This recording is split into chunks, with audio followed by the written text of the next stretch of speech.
நம்ம வீட்டில் gas stove இருக்கு. அந்த கேஸை வந்து ஆன் பண்ணிட்டு உடனே நம்ம அடுப்பை வந்து பற்ற வைக்கிறோம். அதுக்கப்புறம் அது தொடர்ந்து நெருப்பு எரிஞ்சிட்டே இருக்கு இல்லையா? அதே மாதிரி தான் பூமியிலேருந்து சடனாக வெளிப்பட்ட இந்த மீத்தேன் அட்மாஸ்பியரில் கலந்துட்டே இருக்கு.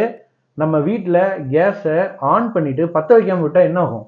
கொஞ்ச நேரத்தில் சிலிண்டரோட ஸ்மெல்லை நம்ம உணர்வோம். வீடு ஃபுல்லாக அந்த கேஸு ஸ்ப்ரெட் ஆக ஆரம்பிச்சிடும்.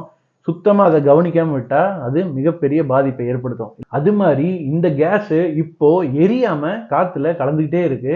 சயின்டிஸ்ட்லாம் என்ன நம்புறாங்கன்னா, இந்த கிரேட்டரை பற்ற வைக்கிற மூலியமா ஒரு வாரத்துக்குள்ள இதுலேருந்து வெளிப்படுற எல்லா மீத்தேனும் எரிஞ்சு காற்றுல இதற்கு மேலே ஃபர்தராக மீத்தேன் வந்து கலக்காம நம்ம எல்லாம் சேஃபாக இருக்க முடியும். இது ஒன்று தான் ரொம்ப காஸ்ட் எஃபெக்டிவ் அண்ட் வந்து ரொம்ப யாரையும் பெருசாக எந்த விதத்துலையும் பாதிக்காது. இதை நம்ம பண்ணணும் அப்படின்னு முடிவு பண்ணி அந்த கிரேட்டரை பற்ற வைக்கிறாங்க. அந்த கிரேட்டரில் இருக்கிற மீத்தேன்லாம் ஒரு நாள் 2 நாள்